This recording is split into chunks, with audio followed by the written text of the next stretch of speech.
Podium Podcast. Lo mejor está por escuchar.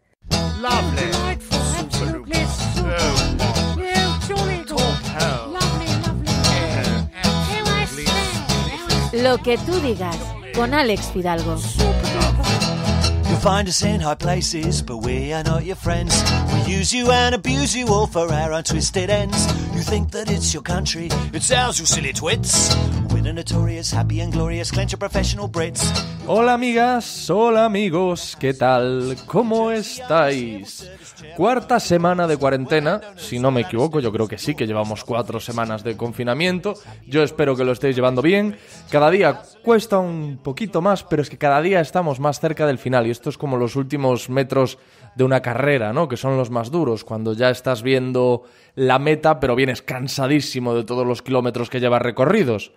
Pues eso es lo que hay que pensar, que ya tenemos la meta más cerca. Ya solo nos quedan ese sprint final, esos metros finales. Antes de hablaros del episodio de hoy, tengo una buena noticia para los oyentes fieles de Lo que tú digas, y es que recibo muchos mails y mensajes en redes de gente que quiere que haga una lista con todos los libros, películas y documentales que he mencionado, que me han mencionado en el podcast en algún momento. Y bueno, han debido de ser decenas, sino cientos, los que se han citado en estos 118 episodios, más los especiales, a saber. Entonces, yo no puedo hacer eso. Estamos hablando de cientos de horas de programa y además yo nunca escucho las conversaciones que grabo por salud mental. Pero, desde la semana pasada, y tirando de mi frágil memoria, que eso es como exprimir una castaña, estoy subiendo a mi Instagram, Alex Fidalgo, todo junto, ahí me tenéis, me buscáis en Instagram, Alex Fidalgo, películas, documentales y libros que se han citado en algún momento en Lo que tú digas, y además explico brevemente de qué van y por qué los considero más que recomendables. Así que, nada, si me buscáis, me seguís, ahí veréis que, por ejemplo, la semana pasada recomendé el documental When We Were Kings, el libro ¿Por qué dormimos? Y la película Nameless Gangster. Esta semana hay otros 3 elegidos que ya tengo pensados y que iré publicando, como os digo, a lo largo de los próximos 5 días. Yendo con el episodio de hoy, 118. El protagonista es nada más y nada menos que el Padre Ángel, probablemente la figura religiosa más querida y conocida de nuestro país. Este sacerdote asturiano, que a sus 83 años sigue trabajando incansablemente, es el fundador y presidente de la ONG Mensajeros de la Paz, cuyos esfuerzos se vieron premiados en 1994, año en el que la organización recibió el Premio Príncipe de Asturias de la Concordia. Desde su parroquia, desde San Antón en Madrid, el Padre Ángel ha emprendido diversas iniciativas solidarias en su iglesia que permanece abierta las 24 horas del día para alojar a personas sin techo.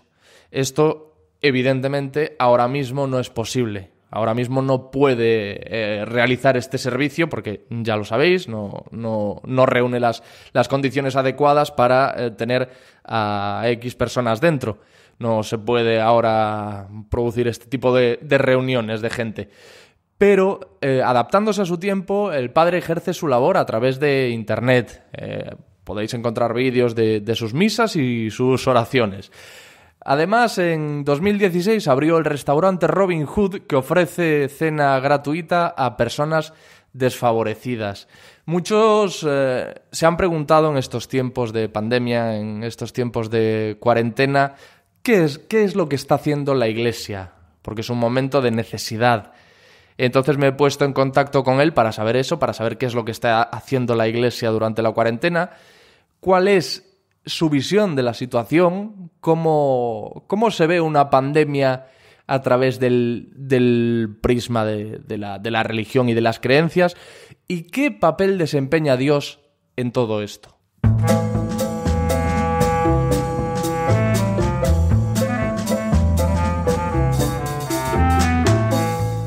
¿Qué tal, padre? ¿Cómo está?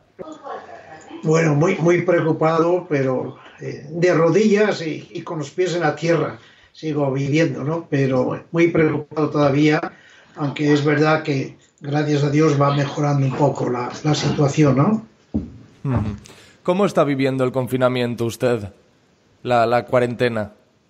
Bueno, yo estoy desde el 11 de marzo refugiado en casa sin salir por la edad, y personalmente bien, pero y espiritualmente y a nivel de oficial, pues roto por dentro. Han sido más casi de 300 personas que nos han fallecido ya en las residencias, y esto es una hecatombe, es tremendo el sufrimiento y el ver todo esto, pero hay que seguir de aquí, hay que seguir dando ánimo, seguir estando al frente y sobre todo aplaudir y animar a tantas personas, a tantos trabajadores sanitarios y a tantos vecinos y vecinas que nos están ayudando a intentar que fallezcan los menos posibles.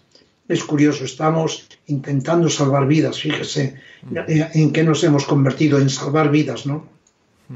Son 120 las residencias de mayores gestionadas por Mensajeros de la Paz. Sí, son 120 residencias, más de 16.000 ancianos y ancianas que están en estas residencias, y como 3.000 de trabajadores solo de sanitarios, aunque la mayor parte llegan a 5.000. Tenemos casi a 500 trabajadores también dados de baja por estar contagiados con el virus este. No, la situación es tremenda, pero hemos de decir que somos capaces de seguir en pie y seguir luchando para que fallezcan lo menos posible. Han fallecido ya demasiados y yo creo que gracias a Dios ahora ya van falleciendo menos y vamos teniendo también más material. ¿Cuál es la visión de la Iglesia respecto a lo que está pasando? ¿Cómo se ve esta situación a través del prisma de la religión? Pues se ve de dos formas. Uno, que a veces le decimos dónde está Dios en estos momentos, claro. Y por qué sucede esto. Pero esto nos lo hemos hecho muchas veces, esa pregunta. Y otros que son los que creemos en Dios y en los hombres, nos decimos y nos preguntamos si yo sigo creyendo en el milagro. Es decir, no, la Iglesia tenemos los que creemos gran fe y esperamos en el milagro. Es decir, esas actuaciones del Papa ante ese Cristo que ya en una epidemia parece que, según la historia, salvó al pueblo de muchas muertes, y sobre todo esas oraciones y esos rezos que hacemos tienen que llegar al cielo.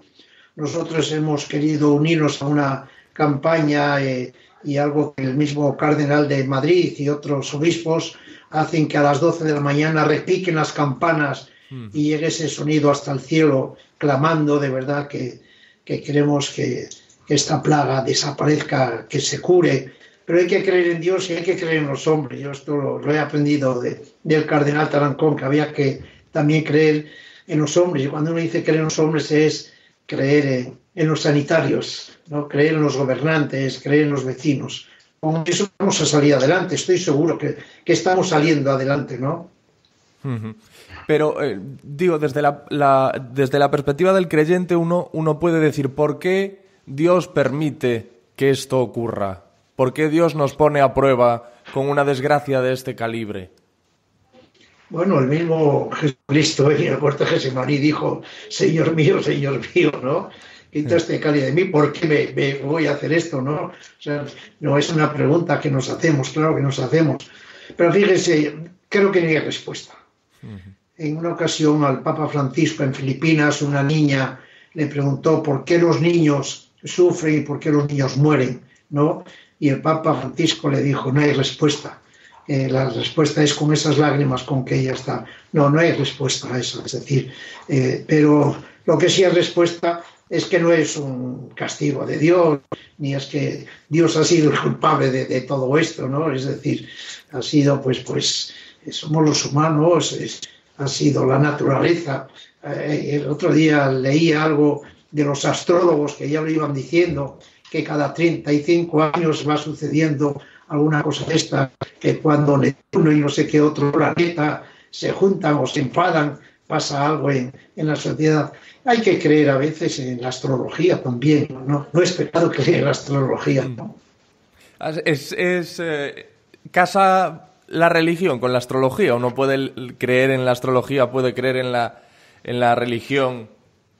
Hombre, yo creo que no es pecado creer en la astrología, pero si fuera pecado me arrepiento por si acaso de esos pecados. No, pero es una ciencia, o creo que sea una ciencia.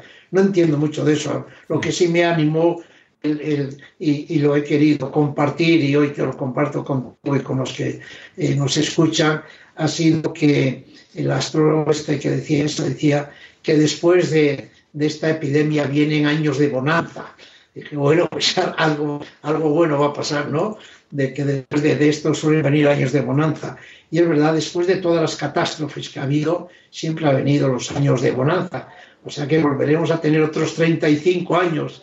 Los que tenéis menos años de los que tengo yo, los tendréis. Los demás nos conformamos con algún año más, o algún mes más, o algún día más, ¿no? Bueno, los científicos dicen que va a haber más pandemias como esta y probablemente no tardemos tanto, no tardemos esos 35 años. Ojalá que sí, ojalá 35 y más, e incluso que no pase. Pero todo parece indicar que puede que esto vuelva. No, yo fíjate, creo en Dios, en los hombres, pero creo también en los científicos, pero los que hablan de bonanza, no en estos que hablan de mala bonanza, ¿no? No, yo creo que volverá otra vez a haber ese tipo de paz, porque todo esto nos hace ser más precavidos, nos hace ser más buenos, nos hace tener más los pies en la tierra. Nos creíamos semidioses, nos creíamos que con tener dinero, que con tener una sanidad importante como la que teníamos, que con tener trabajo, que con tener lo que teníamos, éramos unos semidioses y mirábamos a los pueblos de África con una altura desde arriba, diciendo estos pobres hombres, y hoy ya no los miramos diciendo esos pobres hombres. Hoy creemos que todos somos ese tipo de pobres hombres, ¿no? Es cierto, esto nos ha demostrado que somos todos iguales, pobres, ricos, todos. Sí, pero fíjense que esto no nos lo creíamos. Todos creíamos que aquellos que tenían más medios, es verdad que los que tienen más medios son capaces de aguantar un poco más, ¿no? Pero esto nos ha convertido en que somos todos iguales, en que no hay ni colores, ni razas, ni partidos. Que a nadie se le ocurre hoy. Yo creo que si hoy hubiera unas elecciones, no habría partidos. Votaríamos todos a uno que fuera capaz de gobernarnos. Nos apartaríamos ya de los colores. Ni el azul, ni el rojo, ni el blanco, ni el amarillo, ni el morado. Y no iban a tener ya. Votaríamos, y yo creo que lo haremos en unas próximas elecciones, que votaremos a aquel que sea capaz de trabajar por los demás y de dejarse tanto partidismo y tanta política. La política ha quedado al lado. Es decir, cuando hablas con ellos, todos te dicen lo importante es salvar vidas. Es triste, pero es muy bonito oír que lo importante en la vida es salvar vidas. Sí. No, que lo había oído en el Congreso, pero pocas veces había oído eso en el Congreso de los Diputados, cuando se pelean y se insultan y se dicen cosas, el decir y acabar, lo importante es salvar vidas y que estemos unidos. Sí. Pues hoy lo importante es salvar vidas y estamos unidos en eso. ¿Usted sigue en contacto con sus fieles? A pesar del confinamiento, ¿tiene alguna forma de ellos pueden hacerle llegar sus miedos, sus dudas? Sí, nosotros seguimos con la iglesia San Antón abierta las 24 horas en online, con streaming las 24 horas, en las que estamos las 24 horas en contacto, pero aparte de eso, todos los lunes vienen a los comedores o a Robijú a coger lo que es la bolsa de comida para todas las semanas, y después por teléfono nos comunicamos mucho con más de 700 los sin techo que pasaban por la iglesia, a los que yo intento llamar o me suelen llamar, pero me encuentro con una sorpresa grande, que como no tienen enchufe donde enchufar los teléfonos, muchos de ellos no es que no tengan lo que se llama cobertura o que no tengan, no sé cómo se dice, cuando los teléfonos estos son de prepago. Sí, que no tengan saldo. No tienen saldo, pero no tienen dónde enchufar el teléfono. Yo hago una llamada a las autoridades que, además de haber hecho los grandes albergues y hospitales y centros, que se puedan poner algunos enchufes por la calle para que los que no tienen casa, a los que todavía están muchos por ahí, puedan cargar su teléfono, porque hoy es lo que nos une a las personas en las redes sociales, la vía del teléfono, del WhatsApp, de la videoconferencia. Es cierto. No, yo se lo decía porque me imagino que habrá fieles que le transmitan su temor ante esta situación. Fieles que le digan, padre, ¿qué puedo hacer?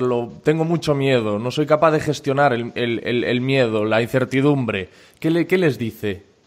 Sí, tenemos un teléfono que hemos hecho un acuerdo con la Fundación de la ONCE, que es el 617 32 32 94, 617 32 32 94, en el que tenemos más de 20 sacerdotes de la Iglesia San Antón a la escucha para que puedan consolar a esas personas.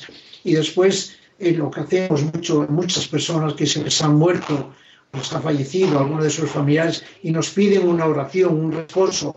Y entonces se lo mando por vía de audio, por vía de vídeo, un responso rezando en la capilla que hemos hecho aquí provisionalmente en la misma casa, rezando por ese familiar, por ese amigo que se ha ido. Y le digo que hemos hecho cientos y cientos de oraciones, responsos. Hoy mismo, cuando termine de hablar contigo, me pondré algo a la casulla para rezar por la mamá de una de las trabajadoras que ha muerto, y así continuamente todo el día estamos. Por eso digo que a veces pasamos el día de rodillas rezando, implorando y consolando a mucha gente que necesita el consuelo espiritual. No los que creen, los que creemos y los que no creen. Como el Papa Francisco dice que son buenos, a veces el tener una oración te consuela de alguna forma.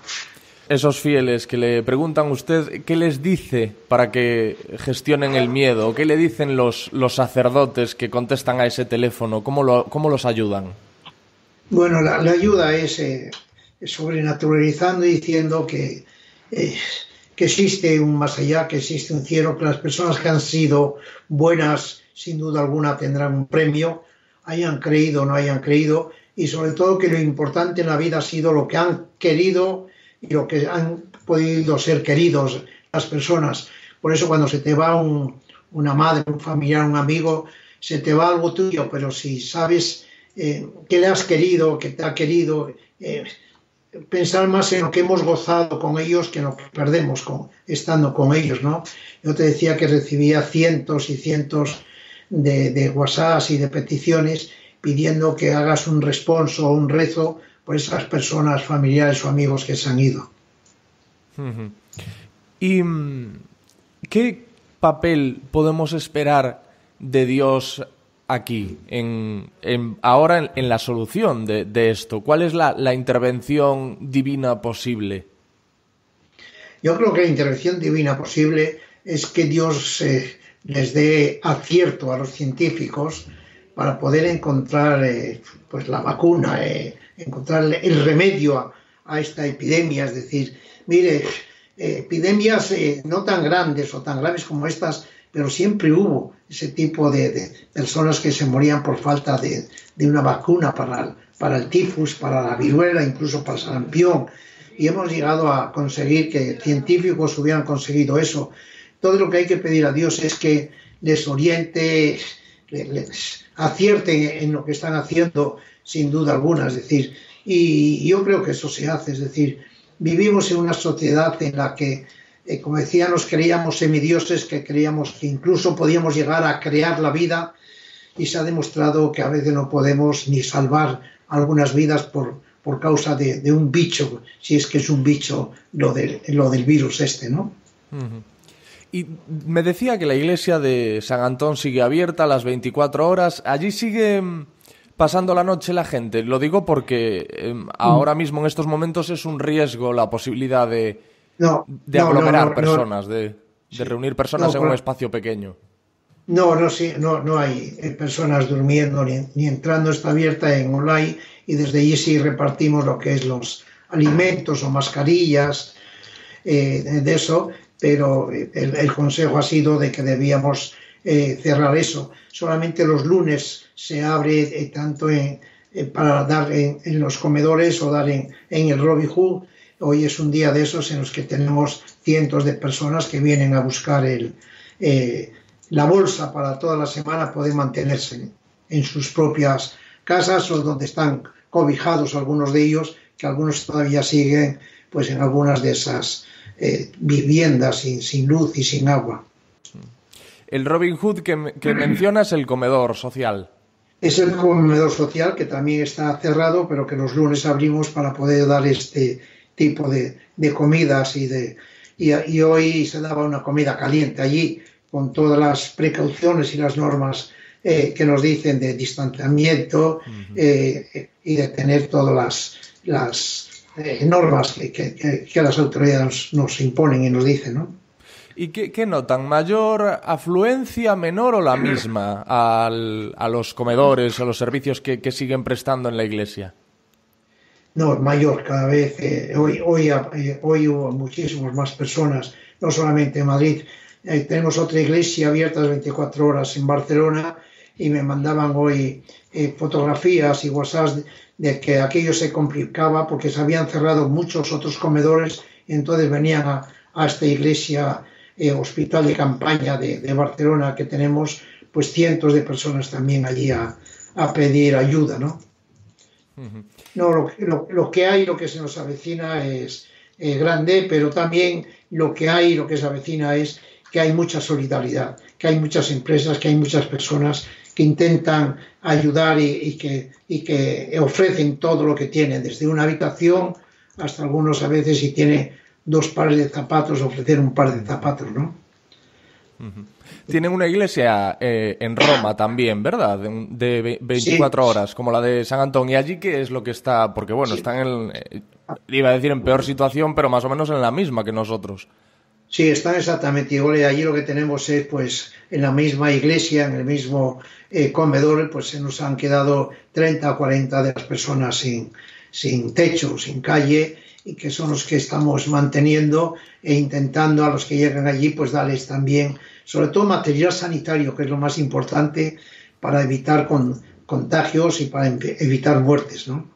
Pero esto lo estamos haciendo también en México, en la Iglesia de México, que es tremendo. En el centro de México, que tenemos otra iglesia abierta las 24 horas, allí se multiplican por cientos las personas que llegan allí. ¿Y cómo van de material sanitario en esas iglesias?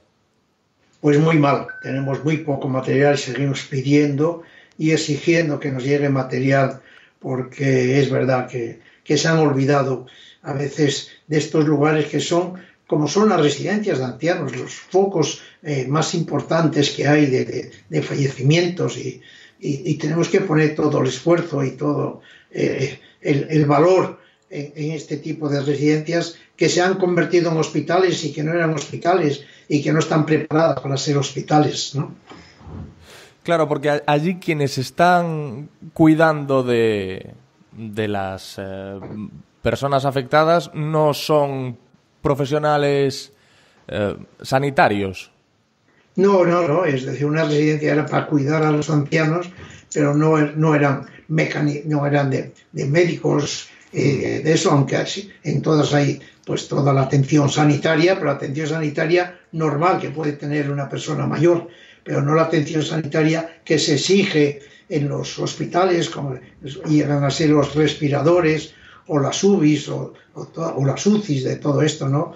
Es decir, han de cambiar el sistema de cuando es para residencias de mayores de lo que hasta ahora eran pues casas de acogida o casas pozo, ¿no?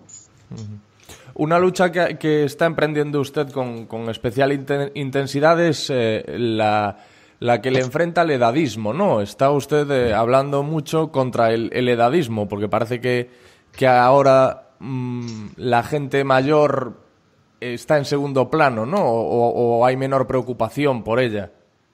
Sí, quiero seguir creyendo que lo que oigo, lo que veo, lo que constato, no sea verdad. Pero es tremendo. Pensar que los mayores, que han sido los tesoros, han sido los los que han hecho una sociedad mejor, que han sido nuestros propios padres, hermanos, abuelos, que se pueda a veces seleccionar entre quién ha de ser más atendido o menos atendido, y que se llegue quizás a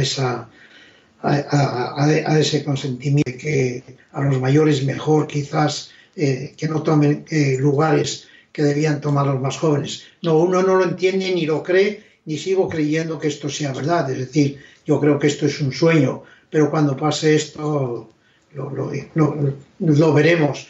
Pero también hay que poner los pies en la realidad, y cuando hay tanta exigencia y tanta epidemia, es decir, a veces también hay que reconocer y hay que darle crédito a lo que nos digan las autoridades sanitarias y no sanitarias de qué es lo que hay que hacer, y no creerse que uno es el que sabe de todo. Uno no puede saber de todo ni puede criticar, puede pensar. El pensar y el decir no es pecado, el querer imponer sí sería pecado. Por eso yo lo único que hago es oír, escuchar y sufrir lo que uno está pidiendo, ¿no? Pero tiempos vendrán en que, y sobre todo, reconocer lo que han hecho los mayores, ¿no? Sin duda alguna. ¿Cree que sacaremos algo bueno de esto? Sí, sin duda está saliendo lo mejor de cada uno de nosotros. Sin duda la sociedad se va a hacer mejor, la sociedad se está haciendo mejor. Nunca en la historia de la humanidad habíamos compartido tanto. Los que tienen una casa o dos, los que tenemos 2 trajes o 2 pares de zapatos, somos capaces de compartir con el que no tiene nada.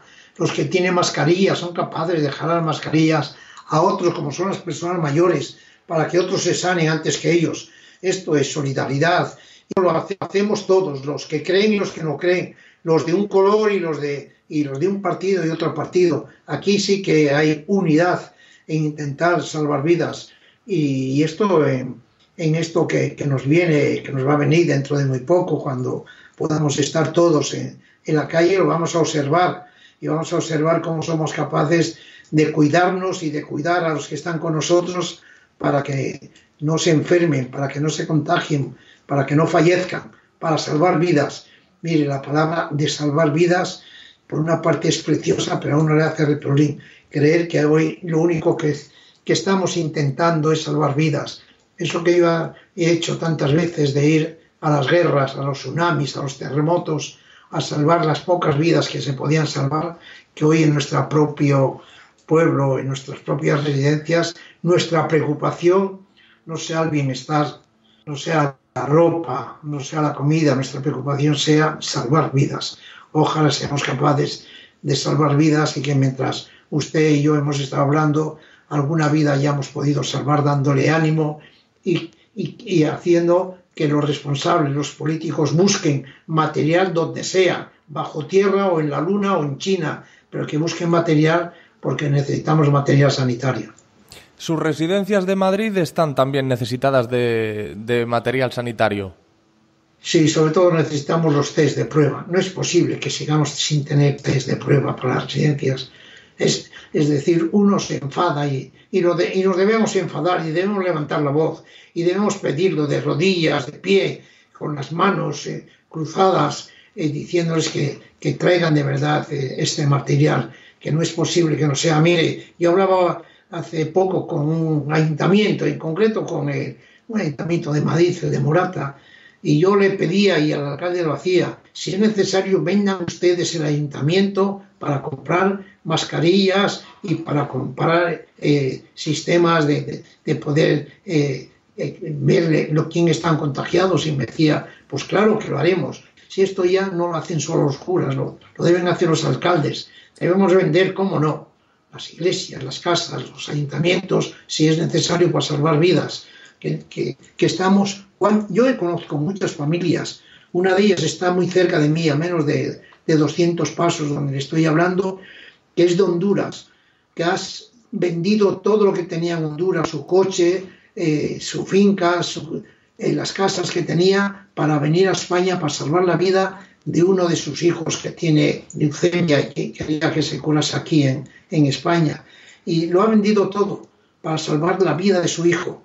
Y de estos cuantos ejemplos hay en la historia de muchos padres que venden lo que tienen para la vida de su hijo, para curarle, ¿no? ¿Usted ha podido hablar con el alcalde, con Almeida o sí, con la presidenta, con Ayuso, y les ha hecho llegar su preocupación? Sí, les he llevado la preocupación de ello, y es verdad que nos han dado, de lo poco que tienen, nos han dado y nos han repartido algo a través de los diputados, en concreto de uno de los diputados de Madrid, José Antonio. Llegaba a una de estas residencias nuestras de Morata de Tajuña a las 11 de la noche para traer mascarillas que habían llegado de China en avión. Estos son ejemplos claros, ejemplos que no son noticia, porque la noticia es cuando no la hay, pero cuando hay personas como este diputado que le digo, pues eso para mí es una gran noticia, una buena noticia, esas buenas noticias que esperamos en estos días de Pascua, ¿no? Y ahora, bueno, también está la preocupación, que imagino que los tentáculos de mensajeros de la paz llegan allí, de lo que vaya a pasar en África, donde hay que recordar que es un sitio es un país, un continente con más regiones desfavorecidas, donde además está el ébola, está ya la epidemia del hambre. Cuando se sume el coronavirus, que parece que ya lo está haciendo, pues uno no sabe qué puede esperar, pero no pinta bien. Bueno, crucemos los dedos. Yo creo que ellos son más inmunes de lo que hemos sido nosotros, y quizás no llegue con la misma virulencia que ha llegado aquí, pero si llegara allí sería tremendo. Acabaría con la mitad de la población, sin duda alguna, porque allí sí que hay muchos menos medios y posibilidades de evitar los contagios, porque viven hacinados unos encima de otros, ¿no? Sería tremendo que llegara allí. Yo tengo esperanzas de que llegue sin la misma virulencia que aquí. ¿Y qué papel tendrá la Iglesia una vez qué es lo que hará una vez que esto acabe, cuando estemos saliendo de esto? Pues la Iglesia en tiempos difíciles, yo me atrevo a decir que ha sido más misionera y más misericordiosa que en tiempos de abundancia. Ahí están las misiones, ahí está la Iglesia que llevaba a los pueblos de África, hospitales, escuelas. La Iglesia yo creo que ha sido pionera en obras sociales, en estar con los leprosos, con los del ébola, con los del SIDA, y ahora con las personas contagiadas. No, la Iglesia va a dar el do de pecho, y tenemos que empezar a dar el do de pecho mucho más de lo que lo damos, pero la Iglesia es un ejemplo. Mire, lo que sí yo debía y quería aclarar es que quien diga que esto solamente se puede resolver con los poderes públicos, que solamente lo público es lo que puede arreglar y llegar a esto, se equivoca. Incluso a veces menospreciando o criticando a lo privado, menospreciando a tantas residencias privadas, a tantas ONGs, a tantas fundaciones, incluso a mismas iglesias. Hombre, si no fueran por las cooperantes, por los voluntarios y voluntarias que hay, por tantas organizaciones sin fronteras, por todos esos que están llegando, ¿qué hubiera sido de este país? Es decir, y todavía se les puede atrever a decir públicamente que solamente el poder público o lo público puede arreglar esto. No tienen razón, y hay que decirles que deben corregir ese lenguaje, que esto tenemos que salir entre todos, pero no solo entre todos los políticos ni entre todos los gobernantes, sino entre toda la sociedad, y la sociedad es también lo privado. ¿Qué le parece que haya quien utilice esto que está pasando con fines políticos? Pues yo me atrevo a decir que son unos miserables. La palabra es que son unos miserables. Cuando se enfadan y dicen que utilizan las muertes, que puede ser que sea verdad, que sea mentira, que las utilicen, cuando dicen eso, es decir, quien dice y juega con la vida y con los sentimientos de las personas, son unos miserables, y no merecen estos miserables estar en cargos públicos, ¿no? Es decir, no son razonables, deben corregirse. Yo creo que si lo piensan dos veces, pensarán como yo. Que nosotros, los privados, nunca se nos ocurrirá decir que lo público es una porquería, que no sirve para nada, que no arregla nada, que es mejor que se vayan. ¿Cómo vamos a decir tal cosa? Si lo público está haciendo y tenemos que aplaudirles. Y yo he mandado un escrito aplaudiendo al comité de emergencia, a la Moncloa, a los políticos, a los gobernantes que tanto están haciendo por salvar vidas. Y lo tenemos que reconocer. ¿Cómo no vamos a reconocer que lo público está haciendo todo lo posible por salvar vidas? Pero ¿cómo lo público puede decir que lo privado no está haciendo todo lo posible por salvar vidas? No es posible. Pero bueno, allá ellos, quiero decir, yo creo que están equivocados, lo afirmo y lo reafirmo, y ellos lo harán también, pero no sé por qué no sale de su boca un reconocimiento que desde los hoteles privados que se han ofrecido, desde empresas, desde tantas personas privadas se han ofrecido para salvar vidas, y que digan que solo lo público puede salvar esto. No está bien lo cierto. Como en el caso de la donación las donaciones y los esfuerzos logísticos que está haciendo Inditex, la empresa de Amancio Ortega, ¿no? Sí, sin duda alguna es. Y esa empresa, porque es una empresa grande y puede, pero otras empresas pequeñas que incluso han dado hasta sus locales para poder hacer eso. No, hay que reconocer que somos una sociedad solidaria, abierta, que intentamos hacer el bien donde sea. Y hay que reconocer que hay 3 o 4 personas que intentan a lo mejor aprovechar esto para hacer política o para hacer propaganda o para hacerse los buenos, decir, mira qué bueno soy yo que doy esto, ojalá lo hagan. Pero el reconocimiento a lo público hay que hacérselo. Y el reconocimiento a lo privado también. No puede ser lo que hemos oído en algunas ocasiones y en algunas tribunas diciendo que solo lo público puede arreglar esto. Eso no es lenguaje y lo deben corregir y esperamos que lo corrijan. Pero hasta hoy todavía no he oído a nadie alabar y no es que necesiten aplausos. O necesitamos material sanitario, no aplausos, ¿no?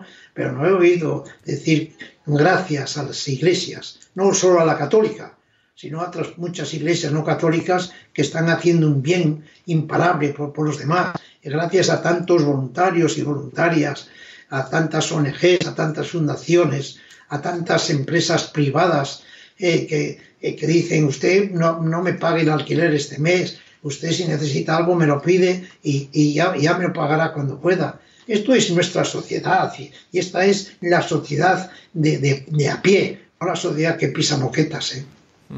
¿Ha hecho alguna donación importante la Iglesia para la compra de material sanitario?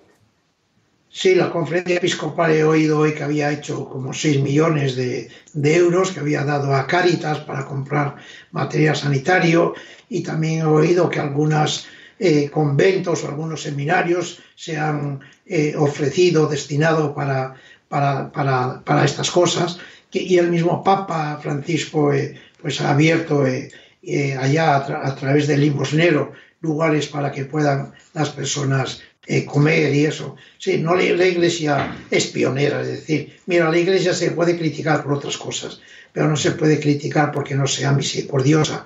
Se puede criticar porque tengamos todavía demasiado oro, demasiados oropeles y demasiadas cosas en las iglesias, pero si un día fuera necesario, también lo debíamos a veces poder vender o poder repartir o compartir con los demás. Pero no, la Iglesia en estos momentos no creo que sea criticable en su labor social. Es que había quien precisamente denunciaba que no sabía nada de la Iglesia en tiempos tan, ¿cómo decirlo?, en los que había tanta necesidad de ella y de cualquier tipo de ayuda como ahora. Pero yo creo realmente es que no ha tenido tanto eco, a lo mejor no han tenido tanto eco las acciones de la Iglesia como en otras ocasiones. O por qué puede haber sido, por qué puede haber tenido la gente ese concepto de que la Iglesia no estaba actuando. Bueno, hoy oí al presidente de la Conferencia Episcopal, al cardenal Omeya, decir que nosotros, la Iglesia, decía él, no sabemos vender lo que decimos, ¿no? Y que había que hacer lo de el Evangelio, de que la mano izquierda no se entere de la derecha de lo que da. No, eso son frases dichas o redichas. Es decir, y la Iglesia cuando hace cosas las debe decir, no las tiene por qué ocultar. O sea que yo no estoy de acuerdo en que la Iglesia cuando hace cosas buenas que las diga también, es decir, que no, y no para ganarse laureles y flores, sino porque ha de dar testimonio. Hombre, este Papa y este Cristo de Nazaret dijo cómo me gustaría una iglesia pobre y para los pobres, y este Jesús de Nazaret vino de una manera especial a sacar a los pobres de la pobreza, ¿no? Yo no soy de los que alabo mucho a los jerarcas ni a la Iglesia, pero soy de los que alabo la acción que ha hecho la Iglesia a través de los 20 siglos y ahora en estos últimos 2 meses a la Iglesia en concreto de España, la de Madrid, es decir, claro que la debo alabar, ¿no? Analizando el presente, usted es optimista respecto al futuro, y no digo el futuro inmediato, no digo el futuro post-coronavirus, digo el futuro del ser humano. Sí, ya te he dicho que va a haber 35 años de bonanza, ¿no? Según los astrólogos. No, los hombres hemos nacido para ser felices, para querer y dejarse querer, pero hemos nacido también para hacer el mundo mejor, para entre todos ir haciéndolo mejor. Y el mundo de hoy, aparte de esta epidemia, es un mundo mucho mejor que el que hemos tenido, los que tenemos ya muchos años, hace 80 o 70 años, y el mundo que viene después de nuestro va a ser un mundo mucho mejor sin duda alguna, ¿no? Es decir, va a haber una pastilla en que va a ser posible de que no venga una epidemia nueva para tocarnos. Va a haber posibilidades de viajar en un ave más rápido que el que viajamos ahora. Va a haber posibilidades de que podamos estudiar, de que podamos compartir lo que tenemos. No, el mundo que nos viene después y el mundo que vamos a dejar a nuestros hijos, hay demasiados agoreros que creen que va a ser un mundo peor. El mundo que vamos a dejar a nuestros hijos es sin duda un mundo mejor, ¿no? Tenemos que acabar con este bicho, con este virus, pero el mundo actual es mucho mejor que el mundo de 80 años, en donde, por ejemplo, Madrid nunca tuvo 12 hospitales, en donde Madrid nunca tuvo unos gobernantes y unos políticos como los que tenemos ahora, que son capaces de contagiarse por salvar a los demás, que son capaces de enfrentarse con la oposición o con sus esos por salvar a la gente, a los demás. Es decir, mire, es verdad que los gobernantes podían ser mejores, pero nunca tuvimos gobernantes tan buenos como los que tenemos ahora. Nunca hemos tenido papas como el papa de ahora, obispos como algunos de los obispos de ahora, sacerdotes, jóvenes que son capaces de ir de cooperantes a países de fuera, jóvenes que en estos momentos están yendo a los pisos de los mayores a llevarles la comida o a llevarles la medicina o sacarles el perro que tiene. Esta es nuestra sociedad. Y esta sociedad hace 100 años, 50, 10 años, 2 años, 6 meses, no había jóvenes que fueran a los pisos de los mayores a decirle, ¿quiere que le saque el perro hoy a usted? Y esto ha sucedido y está sucediendo ahora, ¿eh? Y ha dicho lo del Papa. ¿Cree usted que este Papa es el mejor que ha habido hasta ahora? Bueno, cada uno es como los equipos de fútbol, ¿no? Para mí el mejor equipo de fútbol del mundo es el Real Oviedo, para que no se pierda nadie, ¿no? Y para él el San Lorenzo de Almagro, me parece. Esto es, sí. Yo como papas he conocido muchos, yo creo que 6, 7, pero mi papa favorito ha sido siempre el Papa Pablo VI, al que yo conocí siendo joven, al que me animó a fundar Mensajeros de la Paz, al que sigo queriendo y rezando. Y mira, lo recuerdas ahora, que no le había pedido yo a él, a Pablo VI, que haga algo por los que estamos en este mundo y que se lleve este virus al infierno, no a ningún lado. Bueno, al infierno no sé, por si hay gente en el infierno tampoco, que no lo lleva allí, ¿no? Al infierno. No, para mí el Papa Pablo VI ha sido mi papa, pero el Papa Francisco, al que yo conocí de arzobispo en Argentina y conviví, compartí con él incluso algún viaje en metro con él allí, que pagaba por hecho el el billete. Lo que pasa es que no sabía yo que iba a ser papa, si no hubiera guardado el ticket para la hora, ¿no? Pero este papa es una bendición de Dios, ¿eh? Una duda personal, padre. ¿Ha visto la película Los dos papas?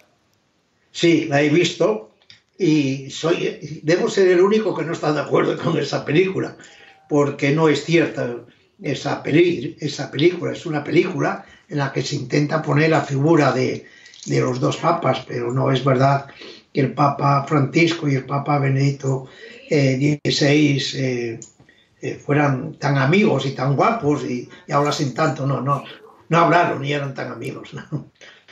Pero bueno, es una película bonita que se ve la actuación de los dos y que deja a los dos muy bien, ¿no? Y que uno agradece el ver las partes positivas de las personas con las que uno ha estado gobernado por ellos, ¿no?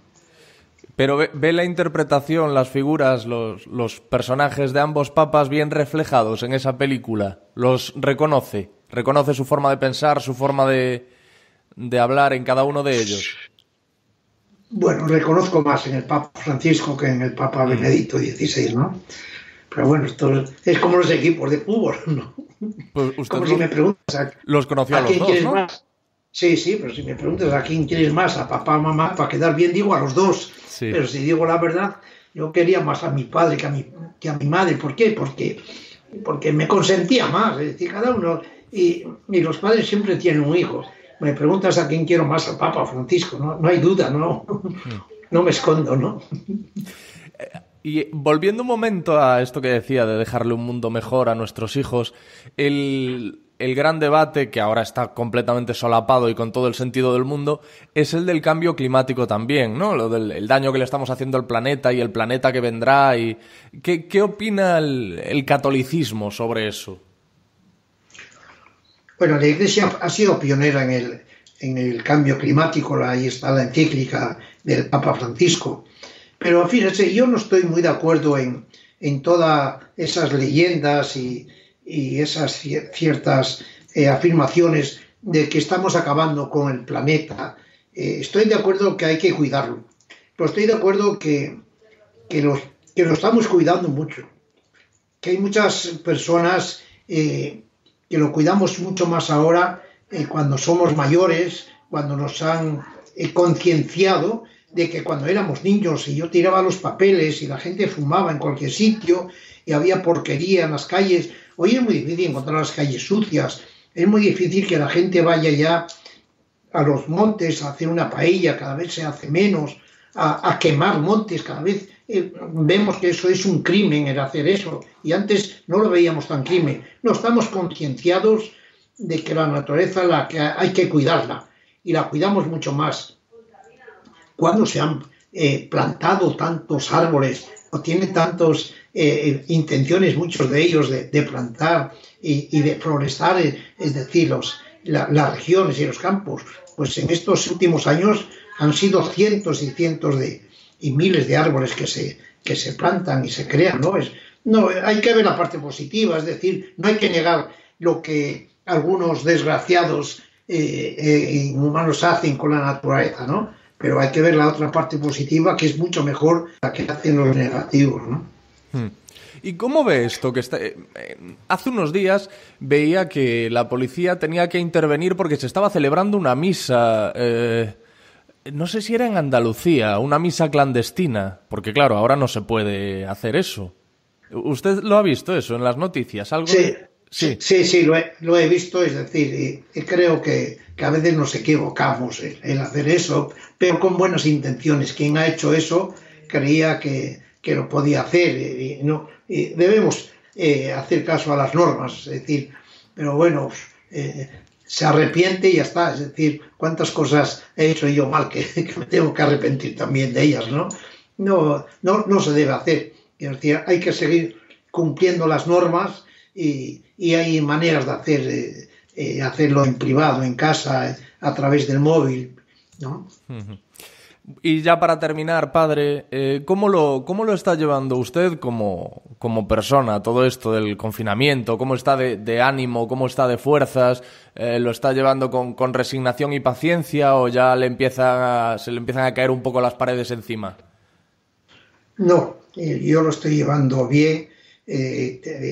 Tengo un privilegio de estar en una casa en la que es amplia, en la que puedo estar en casa y salir algún rato porque está cerca de una de las residencias que tengo, pero he de decir que paso muchas horas rezando muy pronto por la mañana y después al pie del teléfono y se me pasan las horas y los minutos. No tengo horas bastantes en el día para poder estar al frente de todo lo que tenemos que estar, de los 50 países donde estamos, de más de 16.000 ancianos que tenemos en residencias que se nos van, de trabajadores de la organización, y después de solicitar y de pedir ayudas y ayudas y ayudas para que esto no se nos caiga del todo, ¿no? Se nos ha caído ya mucho y todavía se nos va a caer algo más, pero tenemos que estar fuertes y a veces en las adversidades tienes que estar fuerte, sereno, con ilusión de trabajar por los demás y de esa palabra mágica que en la conversación hemos tenido tanto tiempo, de intentar salvar vidas. Vamos, que está confinado pero no inactivo, está trabajando tanto más que sí, en otros momentos. Sin duda alguna, me canso mucho más que de tanto trabajo, porque no tengo, me atrevo a decir, ni minutos a veces para poder descansar un momentín, pero bendito sea Dios que mientras nos dé fuerzas vamos a seguir aquí y vamos a seguir de pie y de rodillas, pero animando mucho a la gente y sobre todo agradeciendo y siendo constantes de lo mucho que está haciendo tanta gente, no solo los políticos y los oficiales y los gobernantes, sino también los privados, ¿no? Padre, ya para terminar, que lo tengo aquí anotado y no quiero que se me olvide, googleando, buscando las últimas noticias acerca de usted y de su labor estos días, me he encontrado con que Federico Jiménez de los Santos tiene una especie de cruzada personal contra usted, ¿no? Sí, pero yo a Federico le he dicho siempre que le quiero que haga su trabajo, ¿no? Pero bueno, todos tenemos. Yo creo que en parte de lo que dice tiene que tener razón, porque no se lo inventa todo, tendrá razón en eso, quiero decir, pero no, ni soy enemigo de él, ni él es enemigo mío. Yo si le viera por ahí, ahora no le podría besar y abrazar. Ya sé que ha dicho públicamente, mejor que no rece por mí, que rece por él. Pues voy a seguir rezando por él, pero sobre todo voy a rezar por mí, como él dice, que lo necesito. No, mire, en la vida uno va encontrando, decir yo soy un privilegiado, he encontrado demasiadas, miles y miles de personas que me quieren, que me apoyan y algunas otras, muy pocas personas en las que a veces pues no están de acuerdo con el trabajo que yo hago, y desde el punto de mira de ellos seguro que algo de razón pueden tener, ¿no? Bueno, hemos dicho esto de Federico Jiménez de los Santos, que las acusaciones de este locutor lo que decían es que se vende droga en la iglesia, ¿no?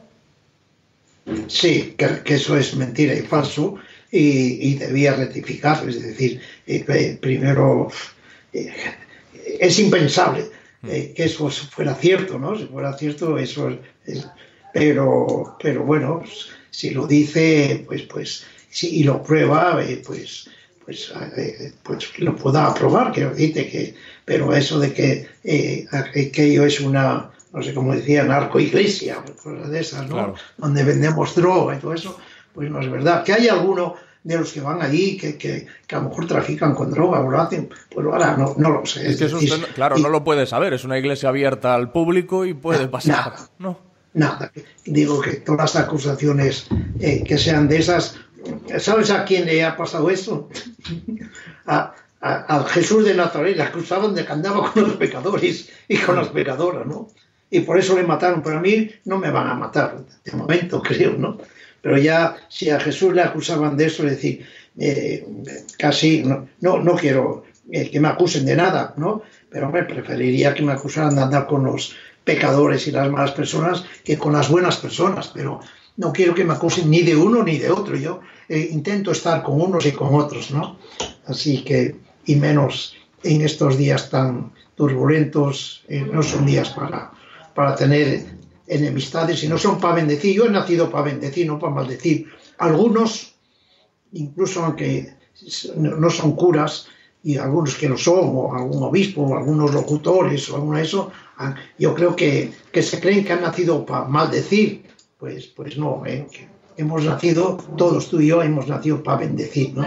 Y yo déjame terminar esta locución mandándote una bendición muy grande a ti, a todos los que están con nosotros, pero también pidiéndote a ti que me hagas una bendición como hacían nuestros tatarabuelos o abuelos, que me bendigas también, ¿vale? Yo te bendigo y te mando todos los besos y bendiciones. Pues yo le bendigo también. Y además de bendecirle, padre, le agradezco encarecidamente que me haya concedido el honor y privilegio de charlar un rato con usted y conocer su visión de lo que está ocurriendo y la visión de la Iglesia. Muchas gracias y ánimos para todos, ¿no? Igualmente, le mando un gran abrazo. Entre todos, adiós. Gracias. Adiós, adiós. Lo que tú digas, gente que vale la pena escuchar. Hasta aquí el episodio 118 con el Padre Ángel, ya lo habéis oído, encantador y muy amable al atender mi llamada.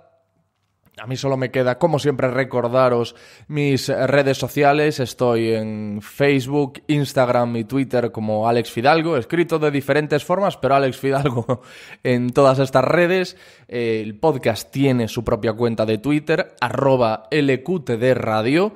Y hay un correo electrónico a vuestra disposición. Estoy recibiendo muchos mensajes